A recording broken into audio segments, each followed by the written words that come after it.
എല്ലാവർക്കും നമസ്കാരം. ഇന്ന് ഞാൻ നിങ്ങളുമായിട്ട് സംസാരിക്കുന്നത് എന്താണ് ഈ ഗ്യാസ് എന്നുള്ളതിനെ കുറിച്ചാണ്. പലപ്പോഴും പലർക്കും ഏമ്പക്കമായിട്ടും കീഴ്വായുവായിട്ടും വയറ് വീർക്കലായിട്ടും പല ബുദ്ധിമുട്ടുകളും പേഷ്യൻസ് നമ്മളടുത്ത് ഒ പിയിൽ വന്ന് പറയാറുണ്ട്. ഇത് കാരണം പലർക്കും പൊതുസമൂഹത്തിൽ ഒന്ന് കൂടാൻ പോലും പറ്റാത്ത അവസ്ഥയാണ് ഉണ്ടാവാറുള്ളത്. ഒന്ന് ഫാമിലി ആയിട്ട് കൂടി എൻജോയ് ചെയ്ത് ഭക്ഷണം കഴിക്കുന്ന സമയത്തോ അല്ലെങ്കിൽ മറ്റു ആവശ്യങ്ങൾക്ക് എല്ലാവരും കൂടെ ഒന്ന് ഗ്യാതറിങ് ചെയ്ത് ഭക്ഷണം കഴിക്കുന്ന സമയത്തൊക്കെ അല്പം ഭക്ഷണം കഴിച്ച ഉടനെ തന്നെ ഏമ്പക്കമായിട്ട് വരിക, അല്ലെങ്കിൽ കീഴ്വായുവിൻ്റെ ബുദ്ധിമുട്ട് വരിക എന്നിങ്ങനെയുള്ള ബുദ്ധിമുട്ടുകൾ ഫേസ് ചെയ്യുന്നവരാണ് ഒട്ടുമിക്ക ആൾക്കാരും.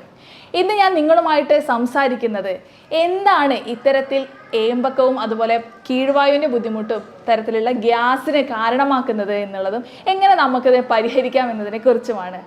ഞാൻ doctor Shreya S Madhavan, doctor Basil സോമിയോ ഹോസ്പിറ്റൽ, പാണ്ടിക്കാട്, മലപ്പുറം ജില്ല. നമുക്കറിയാം, ഭക്ഷണം കഴിക്കുമ്പോൾ പലപ്പോഴും എയർ വായിലേക്ക് വരാറുണ്ട്. അത്തരത്തിൽ ഉണ്ടാവുന്ന നോർമലായിട്ടുള്ള ഗ്യാസുകൾ പലപ്പോഴും ഏമ്പകമായിട്ട് തിരിച്ചു പോവാറുമുണ്ട്. ഒരു നോർമലായിട്ട് ഹെൽത്തി ആയിട്ടുള്ള ഒരാൾക്ക് ഒരു 5 or 6 അല്ലെങ്കിൽ ഒരു 4-5 തവണ ഏമ്പക്കമായിട്ട് പോകുന്നത് വളരെ നാച്ചുറലായിട്ടുള്ള കാര്യമാണ്. അതുപോലെ തന്നെയാണ് ഫ്ലാറ്റുലൻസ് അല്ലെങ്കിൽ ഫ്ലാറ്റസ്, നമ്മൾ കീഴ്വായു എന്ന് മലയാളത്തിൽ പറയാറുണ്ട്. അതും ഇതുപോലെ തന്നെ ഒരു 8 or 10 തവണ ഡെയിലി ഗ്യാസ് പോകുന്നതും നോർമലായിട്ടുള്ള കാര്യമാണ്. പക്ഷേ ഇതിൽ കൂടുതലാണ് പലപ്പോഴും അപകടകരമായിട്ട് മാറാറുള്ളത്. അതെങ്ങനെയെന്ന് വെച്ച് കഴിഞ്ഞാൽ എത്തരത്തിലായിരിക്കും നമുക്ക് ഗ്യാസ് ഉള്ളിലോട്ട് പോകുന്നുണ്ടായിരിക്കുക എന്നുള്ളത് ഒന്ന് ജനറലായിട്ട് നോക്കാം.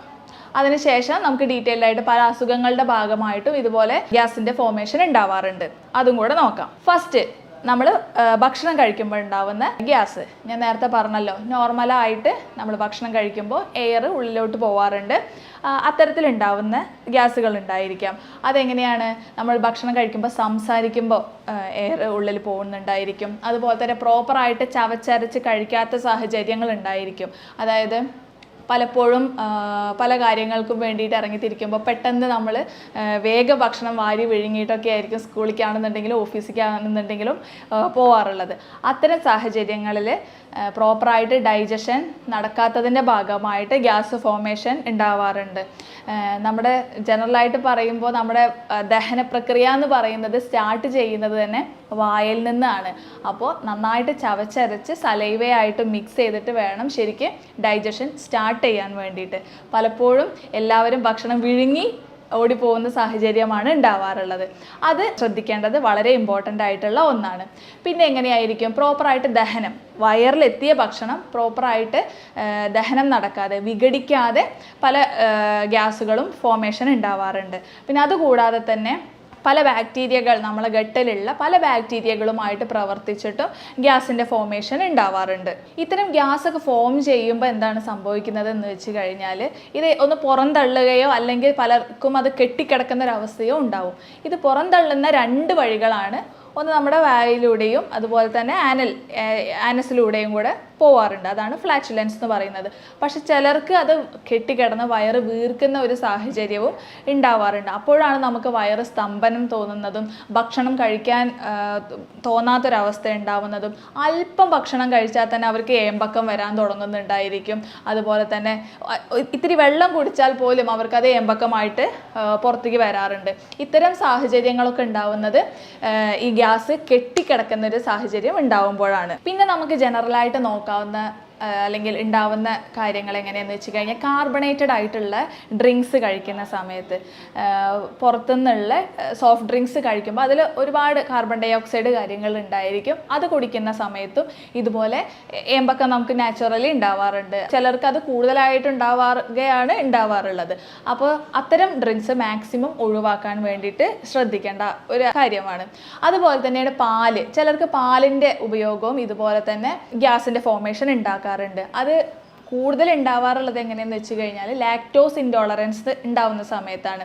നമ്മളെ പാലിലുള്ള ലാക്ടോസ് എന്ന് പറഞ്ഞിട്ടുള്ള കണ്ടന്റിനെ വിഘടിക്കാൻ അല്ലെങ്കിൽ ഡൈജഷൻ നടക്കാതെ ഉണ്ടാവുന്ന സമയത്ത് ഇതുപോലെ തന്നെ ഗ്യാസിൻ്റെ ഫോർമേഷൻ ഉണ്ടാവും. അത് പലപ്പോഴും ഈ ലാക്ടോസ് ഇൻടോളറൻസ് ഉള്ള ആൾക്കാർക്കാണ് ഉണ്ടാവാറുള്ളത്. അത് വെറും പാല് എന്നുള്ളതല്ല, പലപ്പോഴും ചായ കുടിക്കുമ്പോഴും അതുപോലെ തന്നെ കാപ്പി കുടിക്കുന്ന സമയത്തൊക്കെ ഈ ഗ്യാസിൻ്റെ ഫോർമേഷൻ കൂടാനുള്ള കാരണം ഇതാണ്. അതുപോലെ മറ്റൊന്നാണ് ഗ്ലൂട്ടൻ അലർജി ആയിട്ടുള്ളവർക്ക്. ചിലർക്ക് ഈ ഗോതമ്പ്, ഓട്സ് ഇതൊക്കെ കഴിക്കുന്ന സമയത്ത് ഇതുപോലെ ഗ്യാസിൻ്റെ ഫോർമേഷൻ ഉണ്ടാവുന്നതായിട്ട് കാണാറുണ്ട്. അത്തരം ആൾക്കാർക്ക് ഉണ്ടാകുന്ന പ്രശ്നമാണ് ഈ ഗ്ലൂട്ടൻ്റെ അലർജി വരുമ്പോൾ.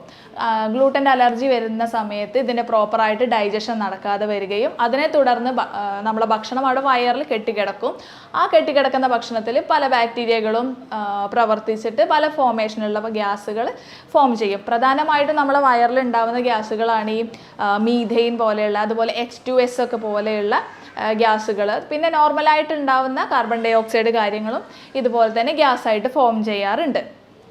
പിന്നെ നമുക്ക് വരുന്നൊരു ബുദ്ധിമുട്ട് എന്താണെന്ന് വെച്ച് കഴിഞ്ഞാൽ, അല്ലെങ്കിൽ ചിലർക്ക് ഉള്ളി കൂടുതലായിട്ട് കഴിച്ചു കഴിഞ്ഞാൽ ഇതുപോലെ ഗ്യാസിൻ്റെ ഫോർമേഷൻ ഉണ്ടാവാറുണ്ട്. അതിന് കാരണം എന്താണെന്ന് വെച്ച് കഴിഞ്ഞാൽ ഉള്ളിയിൽ ധാരാളം സൾഫർ കണ്ടൻറ്റ് അടങ്ങിയിട്ടുണ്ട്. കൂടുതലായിട്ട് ഭക്ഷണം ഇതുപോലെ ഉള്ളി അല്ലെങ്കിൽ മറ്റ് ഭക്ഷണങ്ങൾ കഴിക്കുമ്പോൾ ഉണ്ടാവുന്നത് ഈ ഉള്ളിയിലുള്ള സൾഫർ കണ്ടൻറ്റ് വിഘടനം നടന്നിട്ട് സൾഫറായിട്ട് മാറി അത് H2S എന്നുള്ളൊരു ഗ്യാസായിട്ട് ഫോം ചെയ്യും. വയറിലുള്ള ഹൈഡ്രജനുമായിട്ട് പ്രവർത്തിച്ചിട്ട് H2S എന്നുള്ള ഗ്യാസ് ഫോം ചെയ്യാം.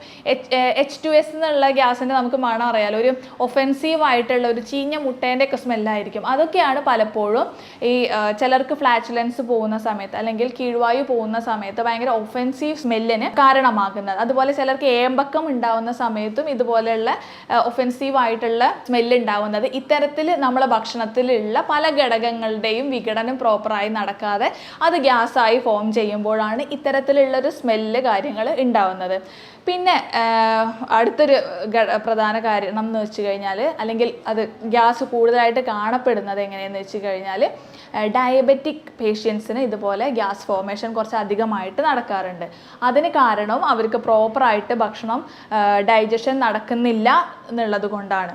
അതുപോലെ പിന്നെ മറ്റൊന്നാണ് അസിഡിറ്റി. നോർമലായിട്ട് നെഞ്ചരിച്ചിൽ, പുളിച്ച് തേട്ടലൊക്കെ ഉള്ള അല്ലെങ്കിൽ ഗ്യാസ്ട്രിക് അൾസറൊക്കെ ഉള്ള പേഷ്യൻസിനും ഇതുപോലെ ഗ്യാസിൻ്റെ ഫോർമേഷൻ കൂടുതലായിട്ട് കാണപ്പെടാറുണ്ട്. അതിന് കാരണം എന്താണെന്ന് വെച്ച് കഴിഞ്ഞാൽ അവരുടെ വയറിലുള്ള ആസിഡിൻ്റെ അളവ് കൂടുകയോ അല്ലെങ്കിൽ പ്രോപ്പറായിട്ട് ഭക്ഷണം എത്താത്ത സാഹചര്യം ഉണ്ടാകുമ്പോൾ നോർമലി നമ്മളെ വയറിലൊരു ആസിഡ് മീഡിയ ഉണ്ട്. ആ ആസിഡ് മീഡിയത്തിൽ ഉണ്ടാവുന്ന ഗ്യാസുകൾ ഇതുപോലെ തന്നെ പുറന്തള്ളപ്പെടാറുണ്ട്. അങ്ങനെയാണ് അവർക്ക് ഈ ബുദ്ധിമുട്ടുകൾ ഉണ്ടാവാറുള്ളത്. പിന്നെ മറ്റൊന്ന്, ടെൻഷൻ അടിക്കുന്ന ആൾക്കാർക്ക് പലപ്പോഴും ശ്രദ്ധിച്ചാൽ അറിയാം, എപ്പോഴും ഇങ്ങനെ എന്നുള്ളൊരു ടെൻഡൻസി ഉണ്ടാവും. അതുപോലെ തന്നെ ഭയങ്കര വയറിനുള്ള അസ്വസ്ഥതകളും കാര്യങ്ങളും അവർക്ക് കൂടുതലായിട്ട് കാണപ്പെടാറുണ്ട്.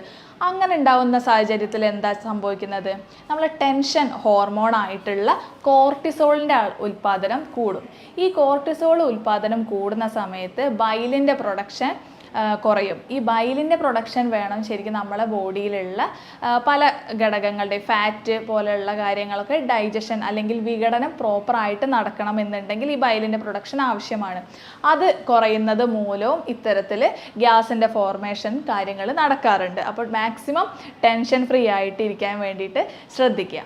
പിന്നെ മറ്റൊന്നാണ് സോഫ്റ്റ് ഡ്രിങ്ക്സ്, ഞാൻ നേരത്തെ പറഞ്ഞു. അതുപോലെ ബിയർ, ആൽക്കഹോൾ, ഇതിൻ്റെ ഉപയോഗവും ഇതിലും ആസിഡിക് മീഡിയം ആയതുകൊണ്ട് തന്നെ പലപ്പോഴും ഗ്യാസിൻ്റെ ഉൽപ്പാദനം കൂടാൻ കാരണമാകുന്നുണ്ട്. അത് കൂടാതെ തന്നെ സ്മോക്കിങ്ങും ഇത് വളരെ ശ്രദ്ധിക്കേണ്ട ഒരു കാര്യമാണ്. സ്മോക്കിങ്ങിന് എന്താ സംഭവിക്കുന്നതെന്ന് വെച്ച് കഴിഞ്ഞാൽ, നമ്മൾ വിചാരിക്കുക എന്താണ്, സ്മോക്ക് ചെയ്ത് കഴിഞ്ഞാൽ അത് ഡയറക്റ്റ് ശ്വാസകോശത്തേക്ക് അല്ലേ പോകുന്നത് എന്നുള്ളതാണ്. അത് വളരെ ഡേഞ്ചറാണ്. പക്ഷേ അതിൽ നിന്നും മാറ്റി നിർത്തി കഴിഞ്ഞാൽ ഇതിൻ്റെ ഒരു 30% എയർ നമ്മൾ സ്റ്റൊമക്കിലോട്ടും പോകുന്നുണ്ട്. അപ്പോൾ എന്താ സംഭവിക്കുന്നത്? അത് ഇതേപോലെ തന്നെ ഗ്യാസിൻ്റെ ഫോർമേഷനായിട്ട് വരും. അത് പലപ്പോഴും കീഴ്വായുവായിട്ടും പോകുന്നുണ്ടായിരിക്കും, അല്ലെങ്കിൽ ഏമ്പക്കമായിട്ടും അല്ലെങ്കിൽ വായിലൂടെയും അത് പുറന്തള്ളപ്പെടാറുണ്ട്. അപ്പോൾ സ്മോക്കിംഗ്, ആൽക്കഹോൾ ആയിട്ടുള്ള ഹാബിറ്റ് ഉണ്ടെന്നുണ്ടെങ്കിൽ അത് മാക്സിമം ഒഴിവാക്കാൻ വേണ്ടിയിട്ട് ശ്രദ്ധിക്കുക. പിന്നെ എന്ന് പറഞ്ഞു കഴിഞ്ഞാൽ അസുഖങ്ങളുടെ കാര്യം എടുത്ത് നോക്കിക്കഴിഞ്ഞാൽ പലപ്പോഴും പിത്തസഞ്ചിയിലുള്ള കല്ലിൻ്റെ പ്രോബ്ലം ഉള്ള ആൾക്കാർക്കും ഇതുപോലെ ഗ്യാസിൻ്റെ ബുദ്ധിമുട്ട് വളരെ കോമൺ ആയിട്ട് കാണപ്പെടാറുള്ളതാണ്. അതെന്താ സംഭവിക്കുന്നത്, നമ്മുടെ പിത്തസഞ്ചിയിലുള്ള കല്ല് പലപ്പോഴും അത് പിത്തനാളിയിലോ അല്ലെങ്കിൽ പാൻക്രിയാറ്റിക് ഡക്റ്റ് എന്ന് പറയും, പിത്തനാളിയിൽ നിന്നും പുറത്ത് വന്ന് പാൻക്രിയാറ്റിക് ഡക്റ്റിലൊക്കെ വന്ന് അടഞ്ഞിട്ട് ഇതുപോലെ തന്നെ പിത്തരസം പ്രോപ്പറായിട്ട് നമ്മളെ സ്മോൾ ഇൻറ്റസ്റ്റൈനിൽ എത്താത്തതിൻ്റെ ഭാഗമായിട്ട് ഇതുപോലെ ദഹനം പ്രോപ്പറായിട്ട് നടക്കാതെ വരും. അതിനെ തുടർന്ന് ഗ്യാസ് ഉണ്ടായിരിക്കും. ഈ പിത്തസഞ്ചിൻ്റെ കാര്യം പറഞ്ഞ അതേപോലെ തന്നെയാണ് പാൻക്രിയാസിന് ഉണ്ടാവുന്ന ബുദ്ധിമുട്ടുകൾ. പാൻക്രിയാറ്റൈറ്റിസ് പോലുള്ള കണ്ടീഷൻ ഉണ്ടാവുന്ന സാഹചര്യത്തിലും ഇതുപോലെ പ്രോപ്പറായിട്ട് എൻസൈംസ് കാര്യങ്ങൾ ഒന്നും നമ്മുടെ ഡൈജഷൻ പ്രോപ്പറായിട്ട് നടക്കാതെ വരും. അതിന് വേണ്ട എൻസൈംസ് കാര്യങ്ങളൊന്നും ഉണ്ടാവാതെ വരികയും അതിനെ തുടർന്ന് ഗ്യാസിൻ്റെ ഫോർമേഷൻ കാര്യങ്ങൾ ഉണ്ടാവും. പിന്നെ മറ്റൊന്ന് നമുക്കൊന്ന് ശ്രദ്ധിച്ച് നോക്കിയാൽ മനസ്സിലാവുന്നതാണ്, ഈ ശ്വാസമുട്ടലുള്ള അല്ലെങ്കിൽ റെസ്പിറേറ്ററി സംബന്ധമായിട്ടുള്ള അസുഖം അല്ലെങ്കിൽ അലർജി ആയിട്ടുള്ള ആൾക്കാർ, അതുമല്ലാന്നുണ്ടെങ്കിൽ ആസ്മ പോലുള്ള കണ്ടീഷനുള്ള ആൾക്കാർക്കൊക്കെ ഈ ഗ്യാസിൻ്റെ ബുദ്ധിമുട്ട് പൊതുവെ കൂടുതലായിരിക്കും. അവർക്ക് എന്താ സംഭവിക്കുന്നത് എന്ന് വെച്ച് കഴിഞ്ഞാൽ അവർക്ക് ഇനഫായിട്ടുള്ള, അവർക്ക് വേണ്ട രീതിയിലുള്ള ഓക്സിജൻ ലങ്സിൽ എത്തുന്നില്ല, അല്ലെങ്കിൽ പലപ്പോഴും ഓക്സിജൻ കിട്ടാത്തതിൻ്റെ ഭാഗമായിട്ട് അവർ നന്നായിട്ട് വലിക്കുന്ന ഒരു കണ്ടീഷൻ വരും എന്നുള്ള ആ ഒരു ടൈപ്പിലുള്ള ഭയങ്കരമായിട്ട് ബ്രീത്ത് എടുത്ത് വിടുന്ന ഒരു കണ്ടീഷൻ ഉണ്ടാവുന്ന സാഹചര്യം ഉണ്ടാവാറുണ്ട്. അപ്പോൾ എന്താ സംഭവിക്കുന്നത്, ഇപ്പോൾ ഈ സ്മോക്കിങ്ങിൻ്റെ കാര്യം പറഞ്ഞ് അതേപോലെ തന്നെ എയർ നമ്മുടെ കുറച്ചൊരു എമൗണ്ട് ശ്വാസകോശത്തേക്ക് പോകും. ആ കണ്ടീഷൻ വരുന്ന സമയത്തും ഇതുപോലെ തന്നെ ഗ്യാസിൻ്റെ പ്രൊഡക്ഷൻ കൂടുകയോ അല്ലെങ്കിൽ ഗ്യാസ് ഉണ്ടാവുന്നുണ്ട്, അത് പലപ്പോഴും ഏമ്പക്കമായിട്ടൊക്കെ പുറത്ത് വരുന്ന സാഹചര്യവും ഉണ്ടാവാറുണ്ട്. അപ്പം റെസ്പിറേറ്ററി സംബന്ധമായിട്ടുള്ള പേഷ്യൻസിനും ഇതുപോലെ ഗ്യാസിൻ്റെ ബുദ്ധിമുട്ട് വളരെ കോമൺ ആയിട്ട് കാണപ്പെടാറുണ്ട്. പിന്നെ നമ്മൾ ചിലർക്ക് ഉണ്ടാവുന്നതാണ്, അല്ലെങ്കിൽ എല്ലാവരും പറയുന്ന പേഷ്യൻസൊക്കെ ഒട്ടുമിക്ക ആൾക്കാർ ഒ പിയിൽ വന്ന് പറയുന്നതാണ്, ഭക്ഷണം എന്ത് കഴിച്ചാലും അത് ആവിയിൽ വേവിച്ചതൊക്കെ ആണെന്നുണ്ടെങ്കിൽ അത് പലപ്പോഴും ഗ്യാസ് ഫോം ചെയ്യുന്നുണ്ട് എന്നുള്ളത്. അതായത് പുട്ട്, ഇടിയപ്പം പോലുള്ള കാര്യങ്ങളൊക്കെ കഴിച്ചു കഴിഞ്ഞാൽ ഗ്യാസിൻ്റെ ഫോർമേഷൻ ഉണ്ടാവുന്നുണ്ട് എന്നുണ്ടെങ്കിൽ അത്തരം ആൾക്കാർ മാക്സിമം ആ ഫുഡുകൾ ഒഴിവാക്കി നിർത്തിയിട്ടുള്ള ഭക്ഷണം കഴിക്കാൻ വേണ്ടിയിട്ട് ശ്രദ്ധിക്കുക. പിന്നെ പറയുന്നതാണ് പയറ് വർഗ്ഗങ്ങൾ, കടല, പരിപ്പ് കാര്യങ്ങളൊക്കെ കഴിക്കുന്ന സമയത്തും ഇതുപോലെ ഗ്യാസിൻ്റെ ഫോർമേഷൻ ഒരുപാട് ഉണ്ടാവുന്നുണ്ട്, ഒന്നും കഴിക്കാൻ പറ്റുന്നില്ല എന്നുള്ളത്. അതുപോലെ തന്നെയാണ് ഈ പൊട്ടറ്റോ, ചേന, മണ്ണിലടിയിൽ ഉണ്ടാവുന്ന ഫുഡ് ഐറ്റംസ്, അത് കഴിക്കുമ്പോഴും ഇതുപോലെ ഗ്യാസിൻ്റെ ഫോർമേഷൻ കൂടുന്നുണ്ട് എന്നുള്ളത് പറയാറുണ്ട്. അതിന് കാരണം എന്ന് വെച്ച് കഴിഞ്ഞാൽ അതിലൊക്കെ കൂടുതലായിട്ട് കാർബോഹൈഡ്രേറ്റ് ആണ് കൂടുതലായിട്ടുള്ളത്. അത് ഇത്തരത്തിലുള്ള ഗ്യാസിൻ്റെ ഫോർമേഷൻ കൂടുതൽ ഉണ്ടാക്കുന്നുണ്ട്. അതുപോലെ തന്നെ ശ്രദ്ധിക്കേണ്ടതാണ്, ഇവ കഴിക്കുമ്പോൾ കുറച്ചും കൂടെ ചൂടോടുകൂടി കഴിക്കാൻ വേണ്ടിയിട്ട് ശ്രദ്ധിക്കുക.